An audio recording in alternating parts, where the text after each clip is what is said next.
Bem-vindo a todos. Eu estarei gravando nesse vídeo sobre fundamentos de sistemas de informação. Passarei por três tópicos, basicamente, que são sistemas operacionais, linguagens compiladas ou interpretadas e frameworks. Eu acredito que esses fundamentos precisam estar presentes ou reforçados, para quem já sabe, para a gente estar iniciando linguagens e técnicas de programação em Python. Então, eu estarei utilizando o Bing, o chat Bing, para gerar alguns conceitos para a aula, mas fico alerta aí, eu já sei as respostas do que eu estou perguntando, eu só estou perguntando porque como eu não fiz nenhum slide, para facilitar, eu já pergunto o conceito, essa é a resposta na tela, e eu explico em cima daquela resposta. Mas fico alerta se você não sabe a resposta, usar com moderação essas ferramentas.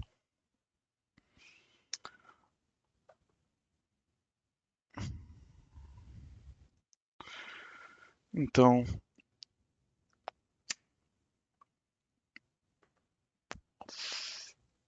o primeiro tópico eu estarei falando sobre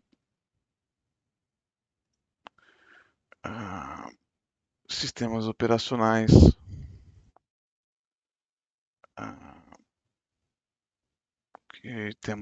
Vou dar exemplos de Windows, Linux e Apple, né? O que são sistemas operacionais?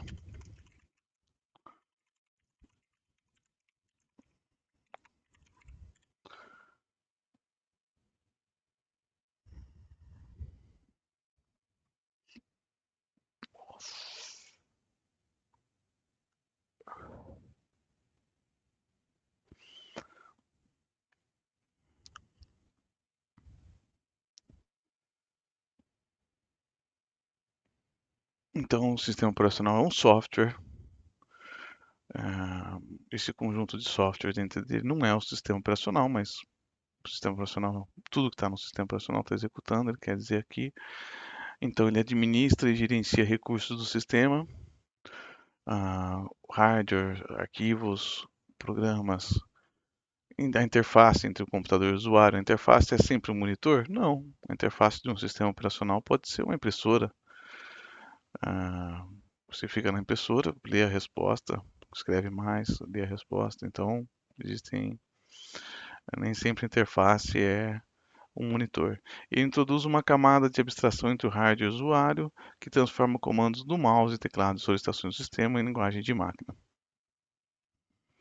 Então temos o sistema operacional.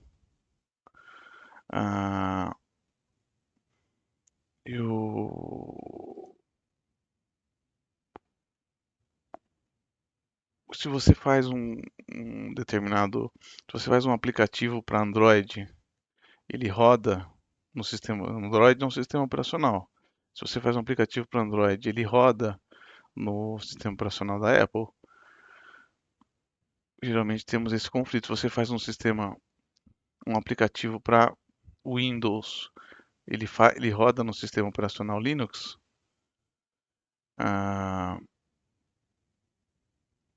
Depende. Ele está usando uma linguagem compilada? Ele está usando uma linguagem interpretada? Se ele estiver utilizando uma linguagem interpretada, provavelmente ele vai executar. Se ele for uma linguagem compilada, ele não vai executar. Se ele é do Android, mas ele executa do lado do servidor, ele vai executar do lado do servidor tanto no Android quanto no Apple.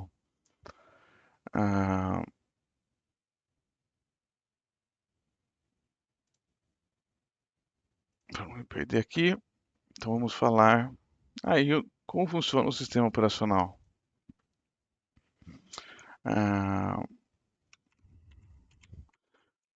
Escreva uma aula sobre para uma classe de sistemas de informação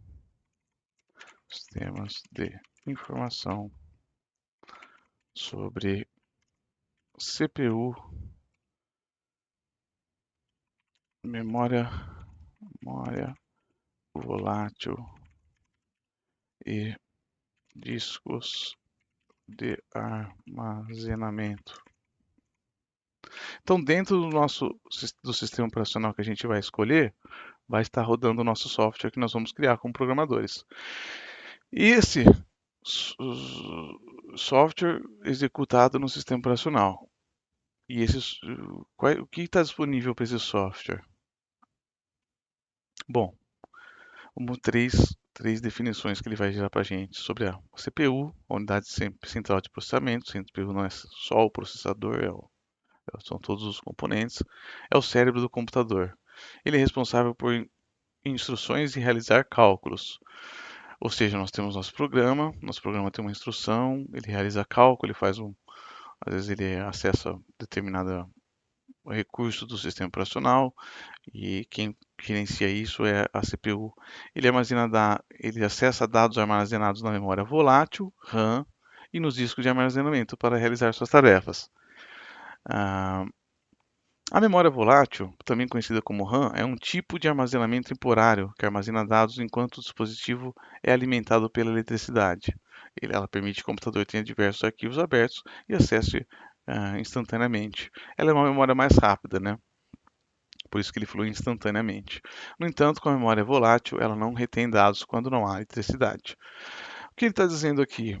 Vamos ler os discos de armazenamento. Os discos de armazenamento são dispositivos que permitem armazenar dados permanentemente, que ficam disponíveis mesmo quando você desliga o computador. Eles podem ser discos rígidos ou discos de estado sólido e retêm todos os dados salvos no computador. Enfim, então vamos lá. Então nós temos o nosso sistema operacional. O sistema operacional ele está no disco rígido. O que acontece? Você liga o computador. Há umas instruções a nível de em baixo nível que o boot, né, executa esse sistema operacional, ele processa o sistema operacional através da CPU. Um pouco dele fica no disco rígido e o que vamos chamar de generalizar e chamar de variáveis e algumas coisas do sistema ficam na memória volátil. Então, o nosso software vai ser da mesma maneira. Ele vai ter o nosso código-fonte, como é em Python. Ele vai ficar no nosso disco de armazenamento, no nosso HD. Nosso HD. Ele vai ser executado pela CPU e vai para o sistema operacional e para a memória RAM durante a execução. Fechei o programa. Ele sai da memória RAM.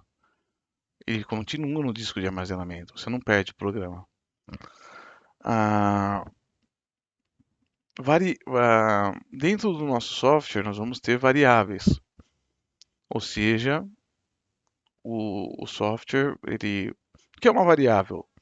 Variável é um endereço de memória, no caso, que vai ser armazenado um valor, que vai ser armazenado um valor. Nessa variável, então, por exemplo, digamos que tem um programa calculadora. A calculadora, ah, você digita o primeiro valor, quando você aperta mais, o primeiro valor sai da tela. Onde ele está? Ele está numa variável, certo? Então a variável é isso. Então ela fica na memória RAM. Você desligou a calculadora, o programa continua lá, mas como encerra a energia, ele ah, apaga a memória RAM e você perde o valor. Terminou a conta? Apaga aquele endereço de memória, perde a variável também. Então temos variáveis e constantes, embora eu nunca entendi a abordagem da constante. A constante é uma variável que ela não vai mudar durante a execução, mas ela continua funcionando da mesma maneira como uh, uma variável. Só um minuto.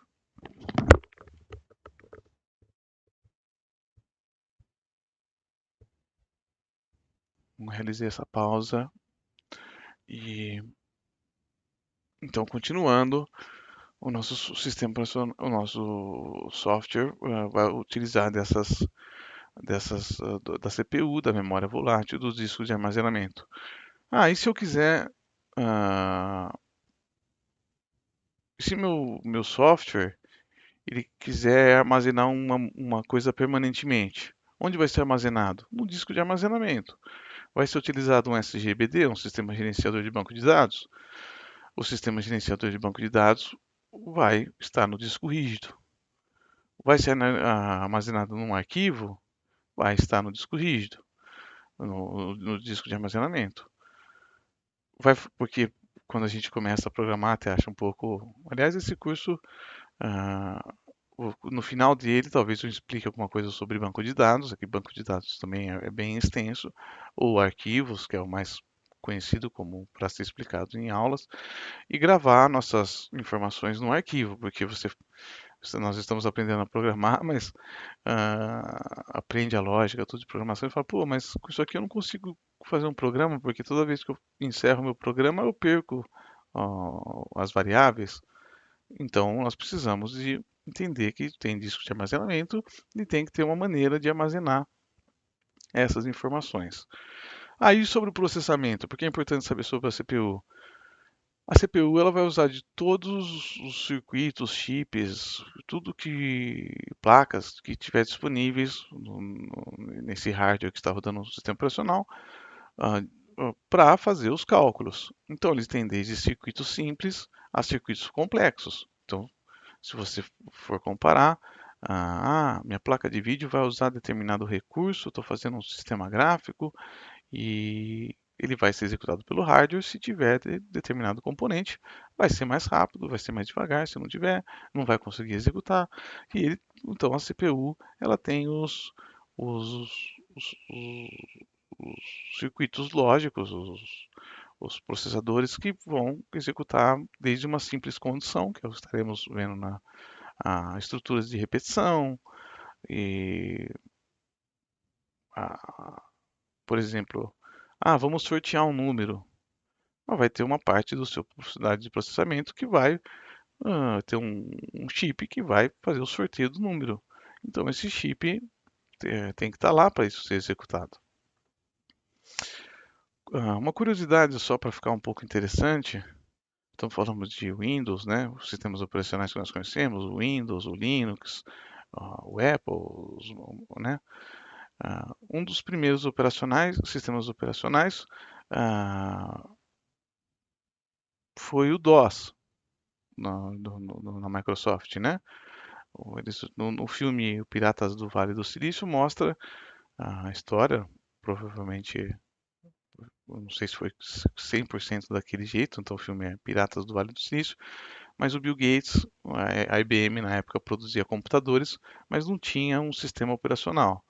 Então, uma curiosidade que mostra no filme é que o Bill Gates encontrou um cara que tinha um sistema operacional. Então ele pagou cerca de 40 os 100 mil dólares na época por esse sistema operacional. Antes disso, ele foi na IBM e falou: eu tenho um sistema operacional. Ele já conhecia o rapaz.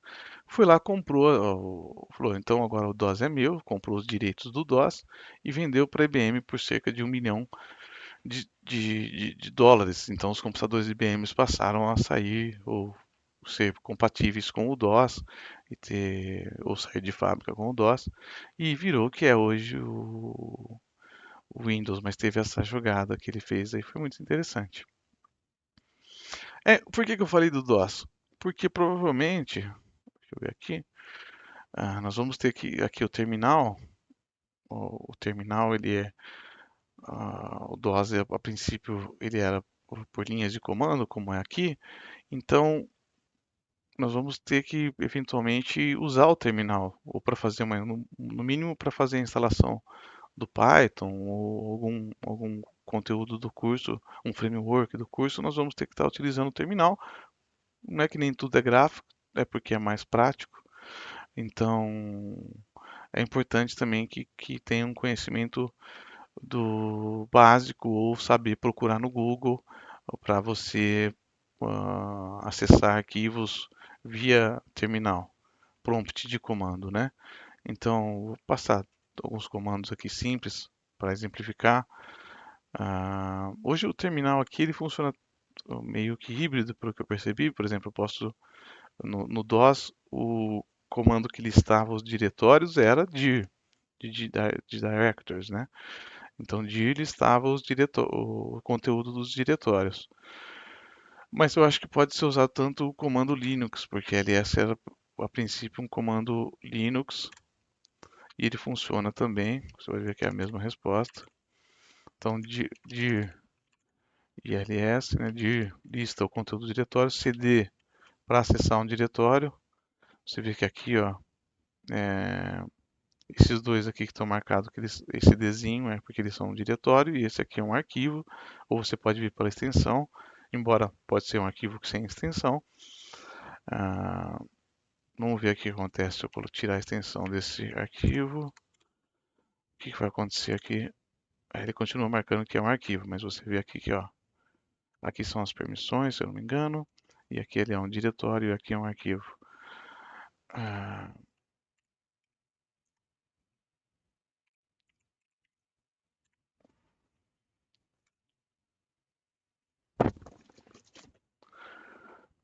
Bom, enfim.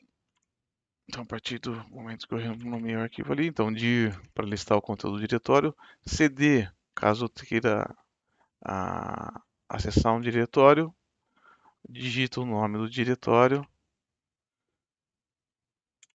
Opa, cd. Eu digitei um comando errado aqui. Quero voltar para aquela linha para não ter que escrever de novo. Às vezes o comando é grande. Setinha para cima do teclado, cd, apaga o que eu digitei errado, usou o comando, vou dar dir, eu não estou mais estou na pasta src agora e dentro da pasta src eu tenho o arquivo aula.py. Quero voltar para o diretório anterior, ou seja, o diretório anterior, src está dentro de aulas. Quero acessar aulas, cd ponto ponto ls. Então eu estou aqui. Para simplificar, você pode apertar Tab. Então, escreve cds, aperta o Tab, ele fala pasta src. Por exemplo, se eu for executar esse arquivo da aula.py, só deixa eu ver o que tem nele. Então, digamos que o variável nome vai solicitar o usuário via prompt. Qual o seu nome?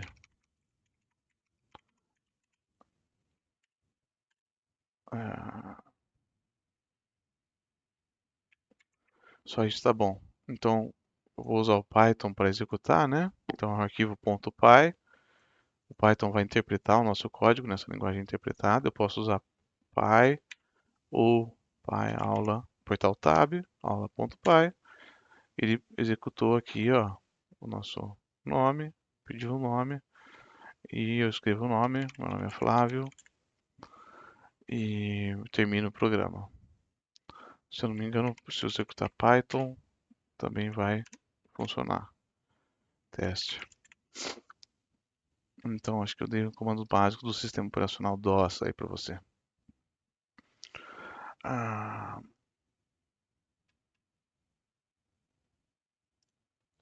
Então, concluímos isso.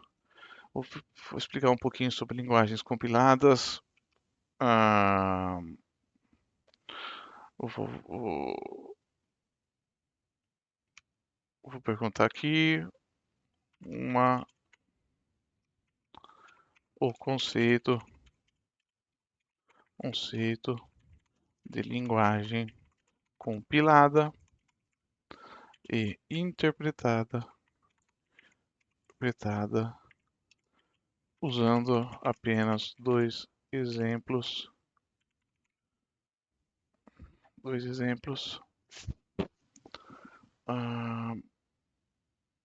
apenas dois exemplos para cada e incluindo nas respostas Python e C Sharp. Então, conceito de linguagem compilada e interpretada. A linguagem, quando ela é compilada, uma coisa que, bom, eu não sei nada de informática, mas eu sei que eu não consigo ver o código-fonte desse executável. Então, tem um arquivo lá, calculadora.exe. Ah, como que foi feito? Consigo acessar o código-fonte? Vamos fazer um teste aqui? Ah,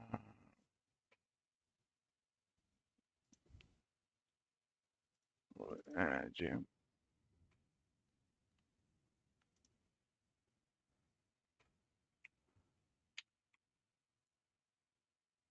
a pasta.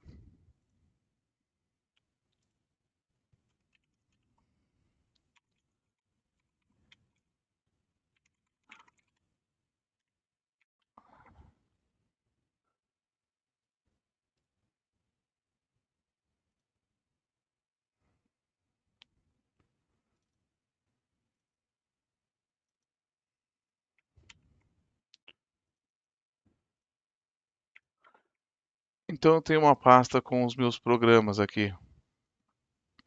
Eu tenho meu programa que roda em Python e eu tenho meu programa que roda em Python. Ele é esse arquivo aula.py. Então vem aqui, ó, o Discord, a instalação do Discord. Se eu abrir ele como um arquivo, abrir com code, vou abrir aqui no VS Code mesmo. Opa, pera aí.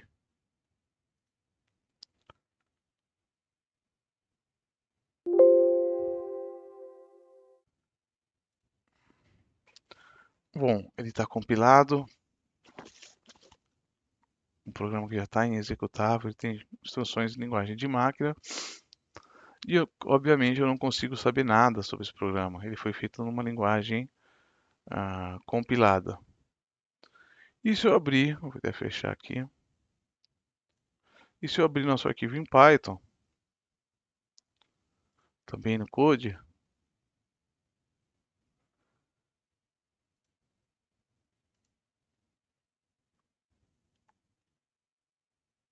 ele está funcionando aqui.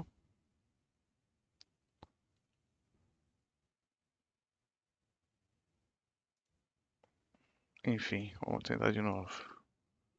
Bom, vou simplesmente fazer assim, ó.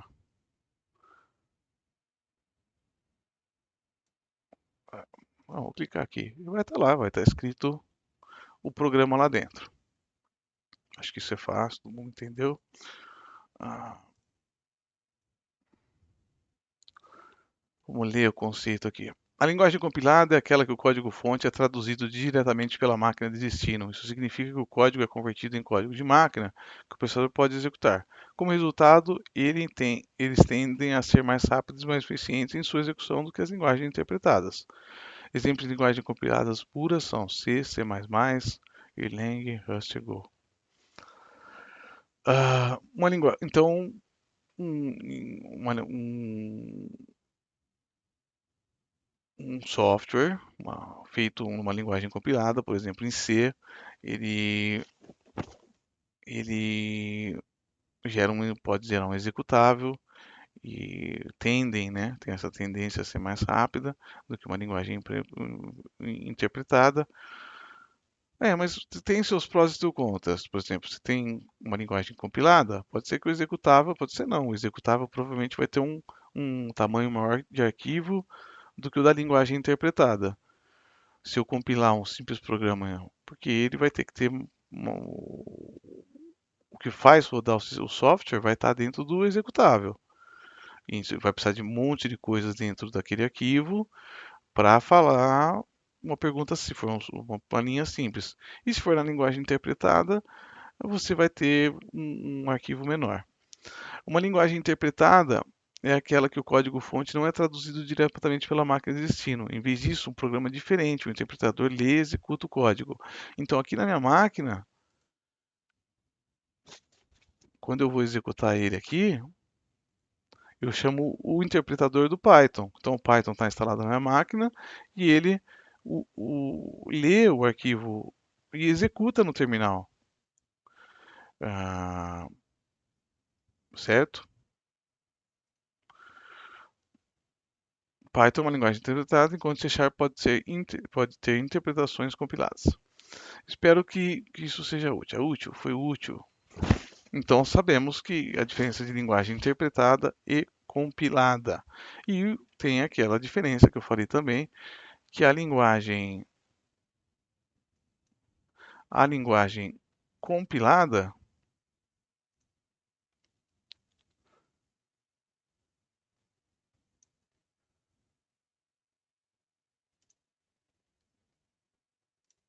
a linguagem compilada, ela executa em determinado sistema operacional, ah, e não é executado em outro, né? Ou você pode compilar, você vai ter que ter dois executáveis. Ah, eu tenho um arquivo que ele vai executar no. Ela vai compilar ele para o Linux e vai compilar ele para o Windows. Por isso que às vezes você entra no site e tem, essa é a versão para o Windows. Windows 64?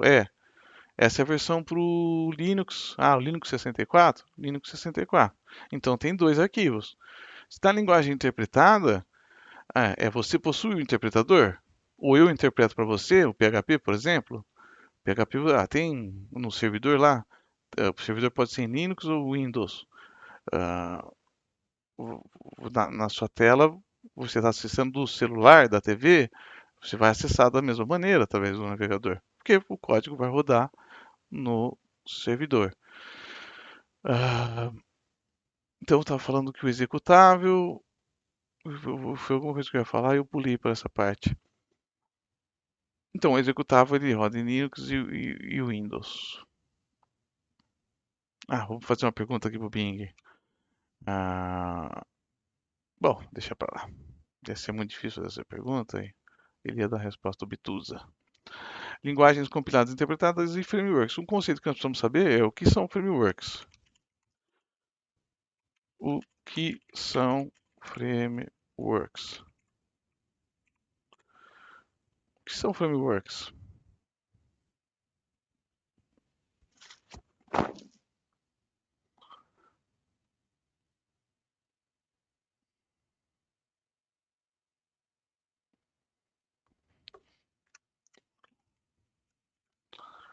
Eu acho que a pergunta foi muito simples, né? Frameworks.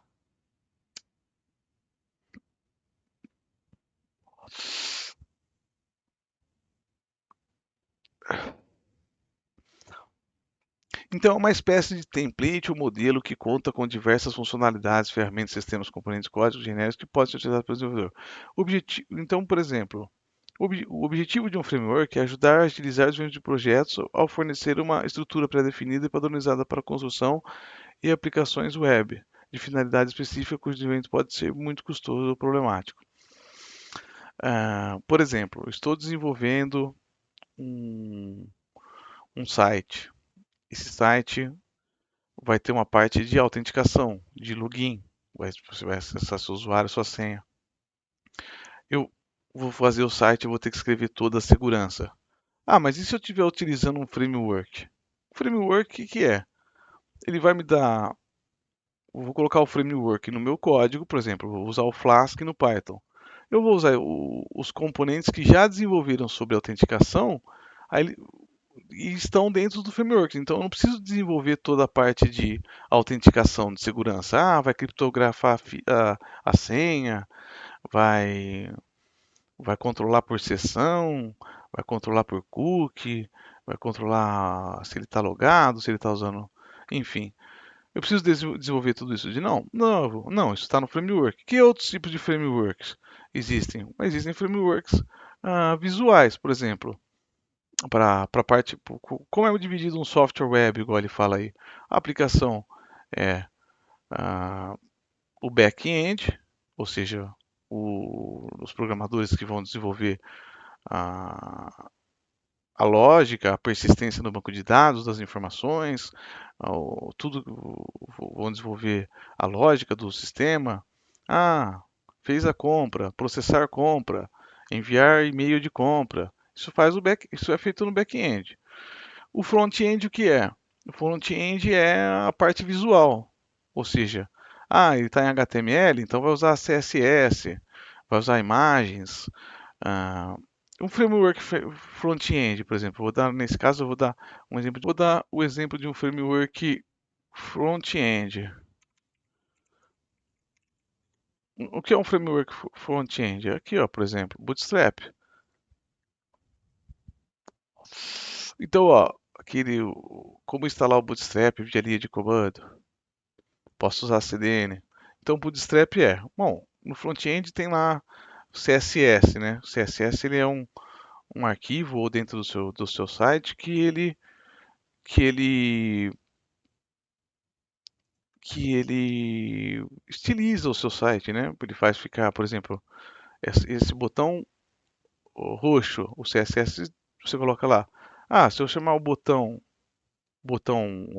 usar o botão roxo, ele vai pintar todos os botões de roxo, esse branco. Esse aqui usa a classe de botão branco, esse aqui usa de botão roxo. Então você importa, por exemplo, aqui o framework Bootstrap no seu projeto e você usa os componentes. Ah, eu vou criar um botão igual a esse aqui. Eu tenho aqui, ó. Esse download exemplos. Eu não quero fazer download, não. Cancela. Temas. Vamos aqui em temas. Provavelmente eu vou achar. Documentação, né? Em documentação. Então eu quero usar o que é feito, acho que se eu não me engano, tem uma parceria ou é feito pelo Google esse framework. Eu quero usar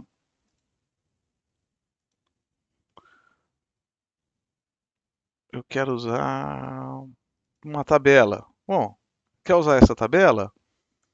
Então eu importo o, o framework Bootstrap no meu projeto. Quando eu chamar, colocar que ele é da classe table, a tabela vai ficar assim bonitinha. E se eu quiser usar outra tabela? Eu quero usar essa tabela linha cinza, linha branca. Eu chamo a classe TableStripped. Eu tenho que escrever a classe TableStripped de novo? Não, ela está no framework. Entendeu? Então eu não tenho que gastar tempo desenvolvendo. E se for um exemplo daquele que eu dei de autenticação, vai estar no framework também. Então ajuda a gente a desenvolver. E eles são muito bem feitos, né? A pessoa que fez essa tabela aqui, ela, ela pensou mil e uma vezes. Por que que ele tem essa tabela de exemplo? Ela usa princípios da visualização. Por exemplo, a cor, ou seja, uma cor diferencia da outra, e o princípio da visualização que é a continuidade. Então, se essa cor continua nessa, facilita você ler, ó. Então, o cara usou das melhores práticas de visualização, criou essa tabela. Olha essa tabela aqui diferente. O atributo cor, talvez não seja tão bom nesse exemplo, mas ele consegue ver que consegue dar uma separação. Por exemplo, você não precisa ficar procurar o valor aqui. Você sabe que não tem nada porque continua dessa coluna. Essa tabela aqui também está melhor, vou usar essa. E se eu for usar, toda vez que eu faço meu sistema para apresentar para o professor, fica feio. Do meu colega fica bonito. Ele usou o Bootstrap, ele teve que escrever tudo isso aqui? Não. Ele usou, por exemplo, veio aqui e copiou o código a classe certa aqui, ó, e utilizou. Bom, input de arquivos, escolher arquivo.